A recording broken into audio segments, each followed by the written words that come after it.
নকল বন্ধ হয়েছে, হত্যা বন্ধ হয়েছে। বরং আগে চাঁদা দেওয়া লাগতো 200 টাকা, এখন দেওয়া লাগে 600 টাকা। মানে আগে একজন নিত, এখন 3 ভাই মিলে নেয়। আমার কথার সঙ্গে একমত? স্বাধীনতার 24 অভ্যুত্থানের পরে এই বাংলাদেশে আমরা দেখেছি চাঁদাবাজি করতে গিয়ে গত 1 সপ্তাহ আগে এক ভাইকে ইট দিয়ে পাথর মেরে তাকে হত্যা করা হয়েছে। এমনকি আমরা গতকালকে গাজীপুরে দেখেছি চাঁদাবাজির বিরুদ্ধে সংবাদ পরিচালনা করার জন্য, প্রচার করার জন্য সাংবাদিক আনোয়ারকে ইট দিয়ে মাথা থেতলাইয়া মাটির মধ্যে ফেলে দেওয়া হয়েছে।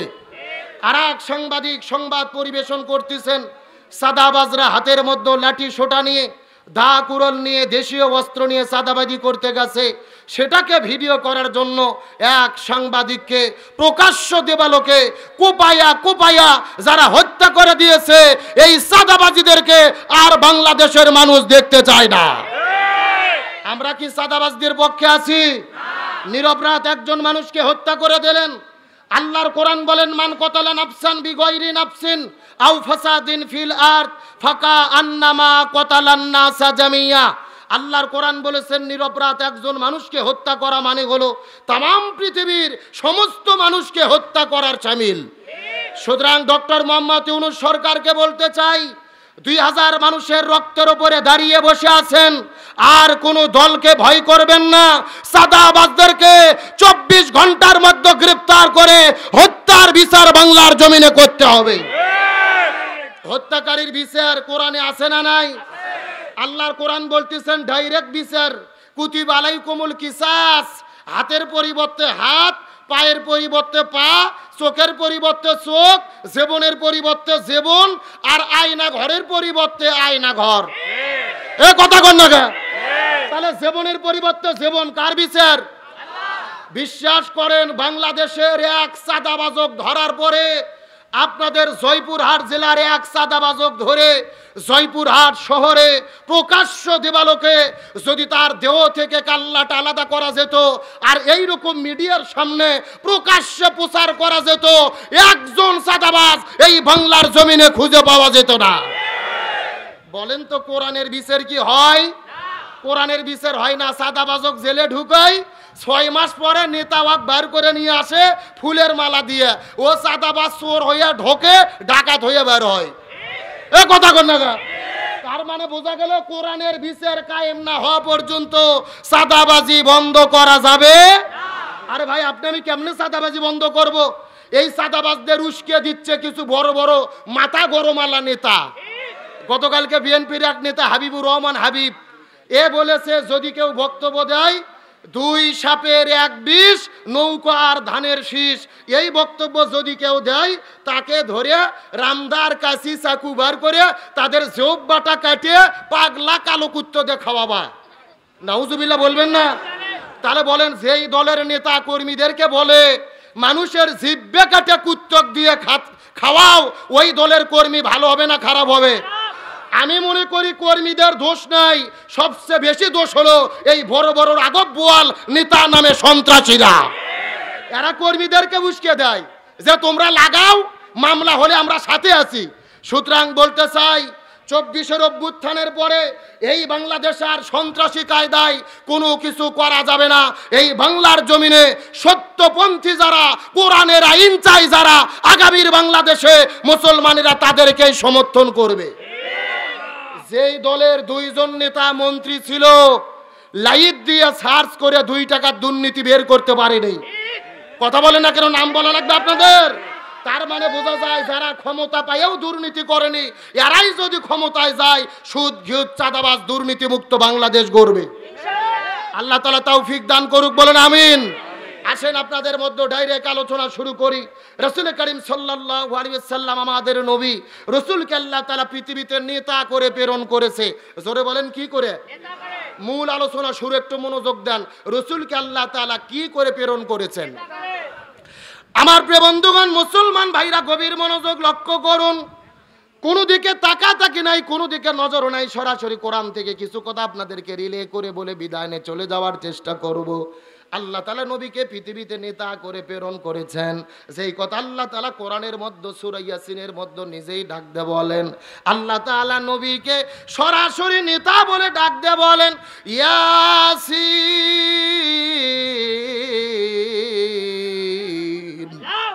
ওয়াল কুরআনিল হাকীম। এ গভীর মনোযোগ লক্ষ্য করুন, ইয়াসিন, এখানে ইয়া শব্দটি হলেন হরফে নিদা।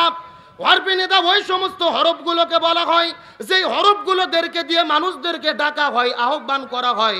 আর সিন মানে হলেন সাইয়্যেদ, সাইয়্যেদ শব্দের অর্থ হলেন নেতা। রাইসুল মুফাসসিরিন হযরত আব্দুল ইবনে আব্বাস রাদিয়াল্লাহু তাআলা, হযরত আব্দুল ইবনে মাসউদ রাদিয়াল্লাহু তাআলা হুমা দুইজন মিলে এই জায়গার মধ্যে একত্রিত করে তাফসীর পেশ করে বলেন, এই জায়গার মধ্যে সাইয়্যেদ অর্থ 5টি। জোরে বলেন কয়টি? 1 নম্বর হলেন সাইয়্যেদুল বাশার। এই পৃথিবীর মধ্যে যতগুলো মানুষ আল্লাহ সৃষ্টি করে দিয়েছে প্রত্যেকটা মানুষের নেতা হলেন আমাদের নবী। 2 নম্বর হলেন সাইয়্যেদুল আম্বিয়া। এই পৃথিবীর ভেতরে আল্লাহ তাআলা যত নবী প্রেরণ করেছে সবগুলো নবীদের নেতা হলেন আমাদের নবী। 3 নম্বর হলেন সাইয়্যেদুল মুরসালিন। আল্লাহ তাআলা যতগুলো রসুল সৃষ্টি করেছে সমস্ত রসুলের নেতা হলেন আমাদের নবী।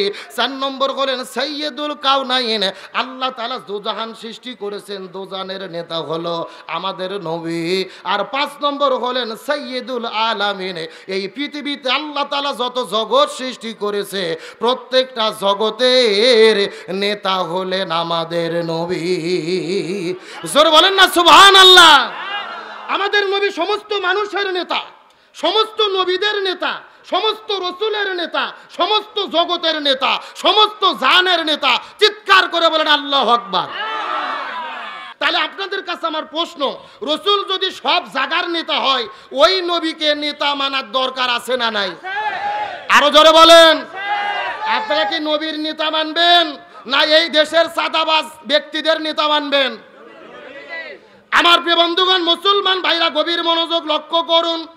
আল্লাহ তাআলা কত চমৎকার করে রসুল হাদিসের মধ্যে বলেন, মান তাশাব্বাহা বিকওম ফাহুয়া মিনহুম। যার সঙ্গে যার মহব্বত তার সঙ্গে তার কিয়ামত, যার সঙ্গে যার মহব্বত তার সঙ্গে তার কিয়ামত। এই হাদিসের ব্যাখ্যায় মুহাদ্দিস কিরাম বলেছেন, এই দুনিয়ার ভেতরে যে যেই দল করবে ওই দলের সাথে তার হাসর নাসর হবে। কথার গুরুত্ব এখনো বোঝেননি। এই দুনিয়ায় যে যে দল করবে ওই দলের সাথী তার হাসর নাসর। একেবারে খোলামেলা বলি বোঝানোর জন্য, এই দেশের মধ্যে গত 16 বছর আওয়ামী লীগ নামক দল যারা করেছে এদের হাসর নাসর হবে আওয়ামী লীগের সাথে। যারা বিএনপি নামক দল করে এদের হাসর নাসর হবে বিএনপির সাথে। জামাত ইসলাম নামক দল যারা করে এদের হাসর নাসর হবে জামাত ইসলামের সাথে। আর যারা চরমোনাই পীরের মুরিদ হয়েছে এদের হাসর নাসর হবে চরমোনাইয়ের পীরের সাথে। এখন হয়তো আপনারা বলবেন, হুজুর আপনারা দলিল দেন, দলিল কোথায়? দলিল আল্লাহর কোরআন কত চমৎকার করে বলেন। সূরাটির নাম হলো সূরা বনি ইসরাইল, আয়াত নম্বর হলো 71। আল্লাহ তাআলা কত চমৎকার করে ঘোষণা করে বলেছেন, ইয়াউমা নাদউ কুল্লা উনাসিম বিইমামিহিম। এ গভীর মনোযোগ লক্ষ্য করুন, আল্লাহ কত চমৎকার করে বলেন, ইয়াউমা নাদউ কুল্লা উনাসিম বিইমামিহিম। আল্লাহ বলেন হাসরের ময়দানে প্রত্যেকটা মানুষ কিন্তু একা থাকবে না, প্রত্যেকটা মানুষের সামনে থাকবে তার নেতা। সামনে কে থাকবে? এ গভীর মনোযোগ, হাসরের ময়দানে আপনি একা থাকবেন না। এই যে সভাপতি একা থাকবে না, আমিও একা থাকবো না, প্রত্যেকটা মানুষের সামনে থাকবে তার নেতা। এই কথাটা সুন্দর করে হাদিসের তাফসির, কোরআনের আয়াতের তাফসিরটা বোঝার চেষ্টা করবেন।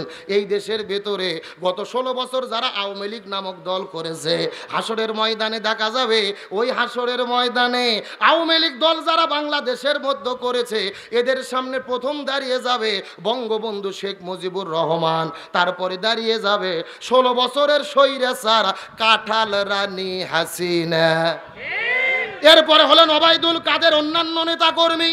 এই দেশের মধ্যে যারা বিএনপি নামক দল করে হাসরের ময়দানে লক্ষ্য করে দেখা যাবে প্রথম দাঁড়িয়ে যাবে শহীদ প্রেসিডেন্ট জিয়াউর রহমান, তারপরে ম্যাডাম খালেদা জিয়া, মির্জা ফখরুল ইসলাম আলমগীর, তারেক জিয়া, অন্যান্য নেতা কর্মীরা। এই দেশের মধ্যে যারা চরমনাই পীরের মুরিদ হয়েছে লক্ষ্য করে দেখা যাবে হাসরের ময়দানে তাদের সামনে দেখা যাবে প্রথমে দাঁড়িয়ে যাবে মরহুম পীর সাহেব হুজুর, তারপরে মুফতি ফয়জুল করিম, রেজাউল করিম, অন্যান্য মুরিদারা। এই দেশের মধ্যে জামাত ইসলাম নামক যারা দল করেন হাসরের ময়দানে দেখা যাবে প্রথম দাঁড়িয়ে যাবে আল্লামা সৈয়দ আবুল আলা মওদুদী রহিমাহুল্লাহ, তারপর অধ্যাপক গোলাম আজম মাওলানা মতিউর রহমান নিজামী, তারপরে দাঁড়িয়ে যাবে কোরআনের পাখি শহীদ আল্লামা দেলোয়ার হোসেন সাইদি। এরপর আমিরে জামাত ডক্টর শফিকুর রহমান, অন্যান্য নেতা কর্মীরা। তার মানে এই দুনিয়ার মধ্যে যে দল করবে হাসরের ময়দানে প্রত্যেকটা কর্মীরা তার নেতাকে সামনে পেয়ে যাবে।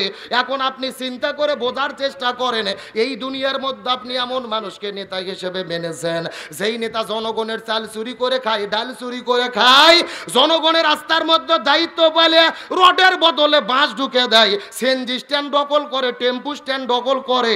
এমন সাদাবাজদের যদি দুনিয়ার মধ্যে আপনারা নেতা বলে গ্রহণ করে থাকেন, আল্লাহর কোরআন হাতে নিয়ে শপথ করে বলতেছি, আমি আমার চোখ দিয়ে দেখতে পাচ্ছি, তাহলে আপনারা ধরা খাইয়ে বসে আছেন। এ জোরে বলেন। এ নেতা মানা দুনিয়ার কোনো বিষয় নয়। এই দুনিয়ায় যাকে নেতা মানবেন হাসরের ময়দানে তাকে নেতা হিসেবে তার সামনে আপনি পাবেন। এখন আপনি হাসরে সুদকুশ, ঘুষখোর, দুর্নীতিবাজ, সাদাবাজদের চান নাকি আলেমদের সামনে পান? রাতের বেলা যাইয়া শুয়ে বউ নিয়ে ভালো করে বুঝবেন। কথা কন না, না আমরা লাঠি নিয়ে আসিনি যে আপনাদের পিঠে পিঠে ওয়াজ বুঝবো না। আমাদের কথা হলো কোরআনের আয়াত বলবো, মানা না মানা আপনাদের ব্যাপার। কথা কন না, ভালো করে বোঝার চেষ্টা করবেন। তবে এই জমিনের ভেতরে হকের পক্ষে যারা থাকে তাদের বিপদ বালা মুসিবত আছে না নাই? আরো জোরে বলেন আছে না নাই?